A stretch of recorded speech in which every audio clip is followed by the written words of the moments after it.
Right, so I'm running on a few hours sleep, so what better time to do my worst books of the year than right now.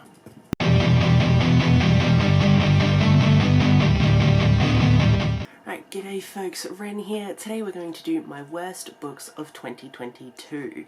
Weirdly enough, this was kind of hard to put together. I had some definite, wow, these were awful books, but I've just had like a bunch of kind of mediocre books, honestly, this year. Right, so we are just going to do my top 10 worst books of 2022. From number 10 to number 1. So the 10th book on my worst books of 2022 is White Smoke by Tiffany D. Jackson. I think this is on my worst list because I honestly had such high expectations for this. It sounds just like my kind of thing. It's got like, there's a ghost in the house and strange occurrences are happening and a teenager has to try and figure it out. Like, that's very much my vibe, and it sounded super cool, and I've heard such good things about Tiffany D. Jackson's writing that I was so excited for it. And I gave this a 2-star. Now, this might just be a me thing. That's like, I'm very much aware this might just be a me thing, but it had less to do with the like paranormal aspects. This was really, I mean, the main thing this character cared about was getting weed. And I mean, you know, that's fine. I've got nothing against weed. It's just when the whole book is about that, and like maybe it is a thing about addiction, and I know the character used it to help with her anxiety, possibly like a PTSD thing. I can't quite remember, but it was constantly like, where is she going to get her next fix? Who can she buy from in this like new town that she's moved to? And then she starts trying to grow a crop, and it's just constantly about that. And I'm like, I don't care. I don't like books that are focused around drugs or alcohol. Like, they do not interest me. I'm just bored. And I don't like it. So that was the real big thing about White Smoke that I didn't enjoy. It was constantly about the weed. But it was a huge disappointment for me. Okay, book number 9 is Across a Field of Starlight by Blue Delaquanti. This was a graphic novel that I was really excited to read because it was like set in space and it was queer as hell. And I was like, yes, that's all I want from life. And they were like, I'm pretty sure there was like a non-binary-esque character, maybe, and I think one of them was Pan, and it sounded super cool. And then I was reading it, I was bored, so bored that I DNF'd it. I could not get through this. Like, nothing was happening at all. And I read a bunch of reviews, and like people were saying the same thing. They were like, nothing happens in the entire graphic novel. And it's a thick graphic novel, and it was kind of supposed to be like these two characters forming a friendship, and like they were like communicating via like emails or something. I mean, honestly, there's really not much to say because there's just nothing happens. Number 8 is The Sleep Experiment by Jeremy Bates. This I was also pretty hyped for. I randomly saw this in my library once. I read the synopsis of it and I was like, oh my god, this is this like Reddit story thing. And oh, I love this like little, almost like folktale thing, I guess. I first heard about this on Unsolved. Ryan and Shane are the best. I am a Bugara. So the premise of like this Russian sleep experiment was that there were 3 or 4 people that were like in solitary confinement for a really long time, and some type of like gas maybe was put into their confinement area, and like none of the like doctors could see what was going on, and they were told to like stay awake for an extended period of time. And wow, some really messed up stuff happened to these people, like cannibalism type freaky stuff. So I was so excited to read this, and I got 100 pages in before I DNF'd because this was a small book. Like, it was only 250 pages, and by 100 pages the experiment still hadn't started. we're still just talking about the doctor that's going to do the experiment. It's 250 pages. So you've got 150 pages to pull off this entire experiment, and like nothing's happened yet. And I was so disappointed because I was so looking forward to this. But again, nothing happened. What is it with me in reading books where just nothing's happening? Okay, number 7 is Vicious by V.E. Schwab. I think I gave this like 3 stars. It was good-ish, and I did just recently do a unpopular opinions video, so if you want to go watch that, go watch it. I do talk about Vicious in that video, and the reason Vicious is on this list is I think because I just had such high hopes. I've never heard a bad word about Vicious. Everyone seems to love it. They love these morally grey characters. They love the little found family and this little world of extraordinaries. I don't know, there was so much hype around this and everyone loves it and I didn't. Again, I was kind of bored and I didn't really care for the characters. I didn't care about the plot. Like, I didn't care about anything. And I am wondering if it is just a me and V. Schwab thing, that like I just don't mesh with their writing, because I have read some other V. Schwab books and again, like they should have been my thing, but I just didn't connect. So that might very well be just like a me thing, but I just didn't care about anything that was happening in Vicious. Number 6 is Pyramid Voyages by Roy Pond. This isn't going to be a book that many people know. It's very old, very old. I think it was like published around when I was born. But my friend Max wanted me to read this series. This is the second in the Egyptian series.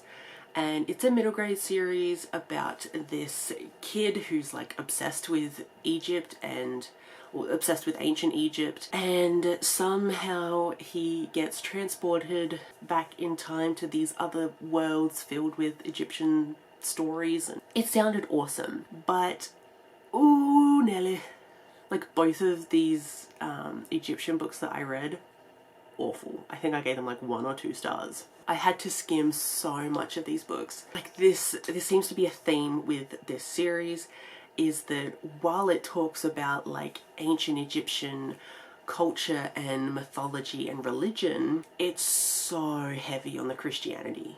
So heavy. Oh my god, it just talks about like, there is only one good book and there is only one God. Like, don't just be embracing ancient Egyptian culture and mythology and then just being like, nah, that's all awful because Christianity. But it just, everything just got ruined by Christianity. We're now into the top 5. The top 5 worst books of 2022 for me. So number 5 was Warcross by Marie Lu. Again, this was a book that I was so hyped to read because I've read Ready Player One by Ernest Cline. Love it. It's so good. And everyone always says that Warcross is just like Ready Player One. So I was like, awesome, cool, I'll read that. And I read it and such disappointment again. All these books I'm so hyped for, they never turn out so well. But Warcross it was about this game. So this game called Warcross, and it was very like VR, but like you're very much in the game, and it sounded really, really cool. And I loved there was like this team and it was like a big tournament thing. That part of it was super cool. The part I didn't like was, I mean, I didn't really like the main character. She was kind of annoying, but I really didn't like the romance. The romance was creepy as hell. Again, this might just be a me thing, but with the romance, we've got our main character, you know, isn't in the media. She knows who the love interest is. He's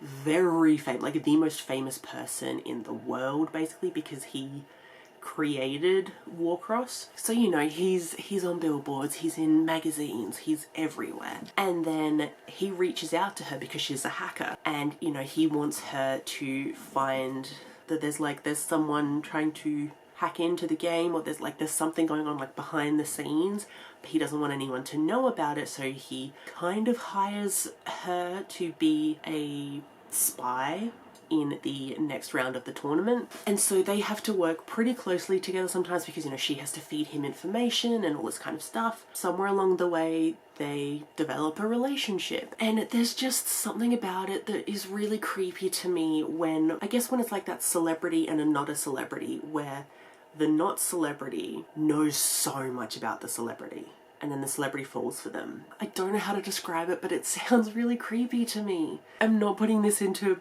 proper words, but it just, something about it is creepy to me. So I didn't like that. And it just became so much about the relationship after a while that I'm like, no, bring me back to the game. Number 4, this probably isn't a shock to some people, but that is Butterfly Boys by Cameron James. I gave this 1 star and like that was being nice. So if anyone was on those sprints with Meredith and Ali where I read this, you're probably not surprised that this book is on here. The writing was so bad. It was just, we go to a party, we talk to all these people, they have this specific sexuality, we go to another party doing this, and then eventually towards the end, oh, I'm suddenly in love with my best friend, how did I not know? It wasn't good. To the point where like it was so bad that I was having fun. So like that's kind of why this book isn't like higher on the list, because it was funny, because it was bad. But like honestly, this kind of should have been number 1 because it was written so awfully. Like it was very juvenile writing. Like, you know, this should have been the author's like first little pet project. They shouldn't have published it. They should have like worked on their craft a lot more before publishing it, because the writing, it was so like choppy and like descriptive, but not at all. Everyone's voices sounded exactly the same, and it very much felt like a queer bingo, because like every person in this was a different sexuality or gender. And it was like, you know, as a queer person, yes, I surround myself with queer people, and not all of them are queer in the same way I am, yeah, but I'm also surrounded by a lot of straight people. Like, let me tell you, there was no straight people in this entire book. Even like the one straight person you thought was straight, at the very end they're like, oh, didn't you know I'm bisexual?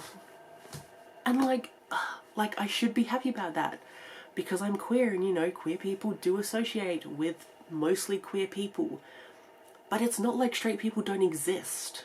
Like, I can't even really tell you what it was about. It was meant to be like a friends to lovers thing, but that felt like a backseat for most of the story until the very end, where they're like, hey, I'm in love with you, and I have been forever, but I didn't know until this very moment. Like, there was no lead up to this, which is really annoying. But yeah, if I could have given it a 0 star, I probably would have. So number 3 is A Picture of Dorian Gray by Oscar Wilde.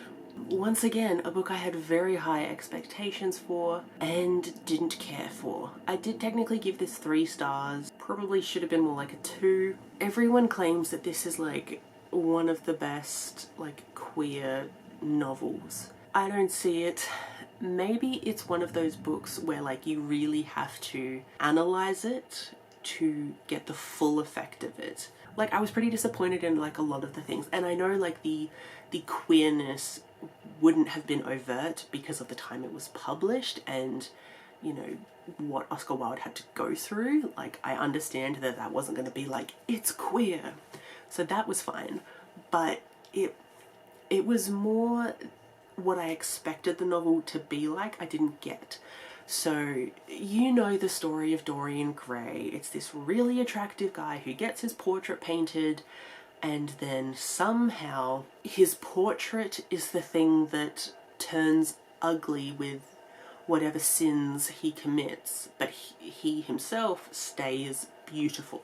Like, that sounds interesting, and I think the thing I really wanted from the book is I wanted to know all of the dark, gritty things that Dorian was doing to make his picture so horrific.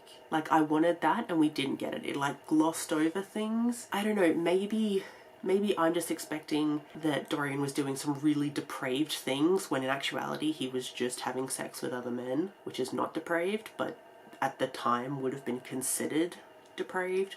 So here I am thinking he's going around like killing kids, but like maybe he's just having sex with like willing male partners. Maybe that's where my disappointment comes from, is that, you know, we didn't get to know any of the sins that he's committing, and like I wanted dark, gritty, almost like horror type stuff, but I wasn't gonna get it. Like, am I just not getting it? Because like there's a reason classics are classics, right? There's a reason that we're still reading them 100, 200 years later, but I don't get it.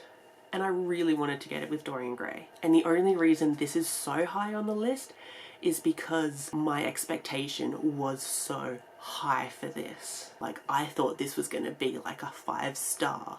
Number 2 is Dead Silence by S.A. Barnes. Once again, this was a book I thought would be 5-star. I gave it 3, and like a reluctant 3.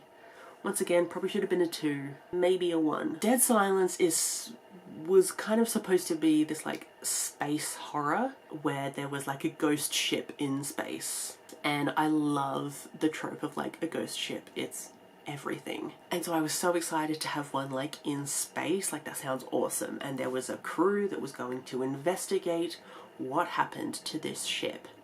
I was like, sign me up, this sounds great. And, you know, it was good for the first, like, 50-ish pages, maybe, when it was this team going in to investigate this ship.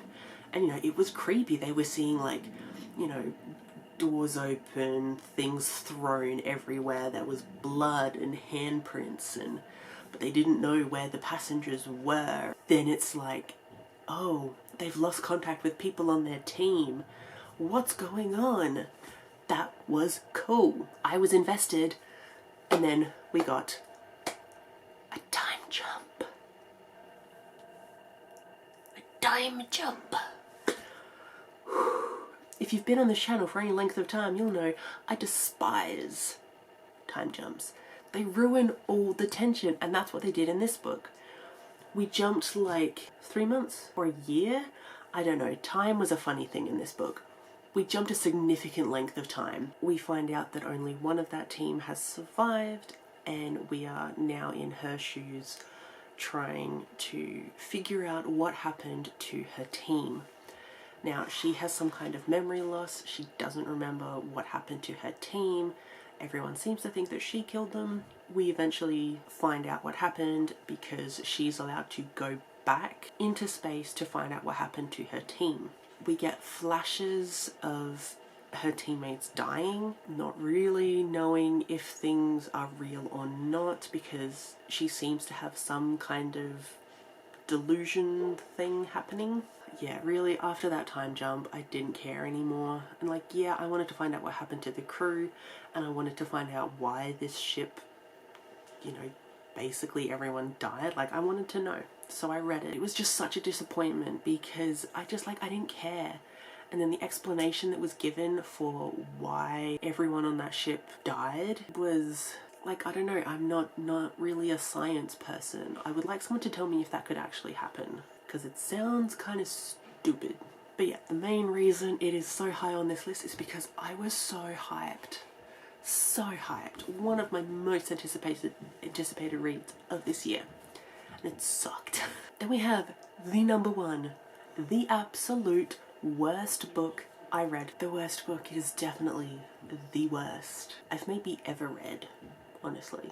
And that is Manhunt by Gretchen Felker Martin. No, I gave this 1 star, like reluctant 1 star. I had to skim most of it because it was bad. And not even like yeah, it was gross. I'm fine with gross, but some parts just felt unnecessarily gross and too descriptive and maybe really uncomfortable, but not in a fun uncomfortable way. Like, you know how there are some horror movies or horror books where like you're uncomfortable but you're still like entertained? I wasn't entertained with Manhunt. I was done. I put that audiobook up as fast as I could because I just wanted to get through it. because if I put this down, I was never picking it up again. The premise is supposed to be the world's ending, all cis men are barbaric and like mutated and feral, and there is a couple of trans people out here surviving, and it was supposed to be trans people killing a TERF. Perhaps a particular TERF in mind. Didn't super get that. Please be aware of content warnings before you go into this. I was not aware of content warnings. It wasn't good. So there is very detailed rape scene pretty early on. Be aware. And then, well, I'm just really replaying that scene in my mind.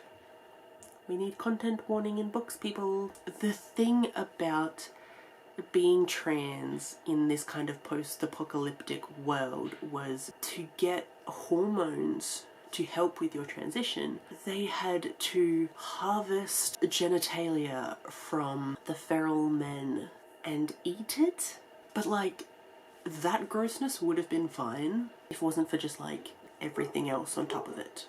Honestly, the other thing that just really eked me out about this was the amount of sex everyone was having constantly. And it wasn't graphic in like a fun smutty way. It was graphic in a like pain way, because there was definitely some characters that were having sex as like a form of like self-harm. And it was constant like rough, gritty sex, and I'm not about that. And like, if this wasn't pitched as like a romance smutty book, it's a post-apocalyptic book, like dystopian. It's about killing people and surviving in the wilds. And there was a really like, there were some toxic relationships happening in this, and like this whole like, oh, they're trying to like kill the TERF. That felt like such a backstory to all of the sex that was happening. But I was just so hopeful of like a dystopian book addressing trans issues. Like, that's all I wanted. If you want a book that is like a dystopian with queer characters and a trans main character, go read Hell Followed With Us. It's good. It's not focused on graphic, gory sex or unnecessary sex. So much sex in this book.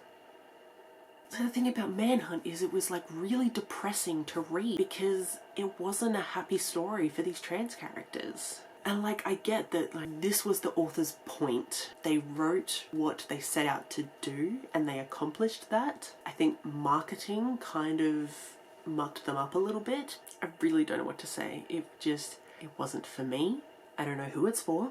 I would much rather read Hell Followed With Us again, because that was great. It's a much better trans dystopian story than Manhunt. Anyways, those were my top 10 worst books of 2022. Really hope none of them were your favourite. If so, I'm sorry. But also not, because those books are awful. Let me know, what are your worst books of the year? I love these videos. And like, I just love all that salt. So, thank you so much for watching, and I will see you in my next one. Bye.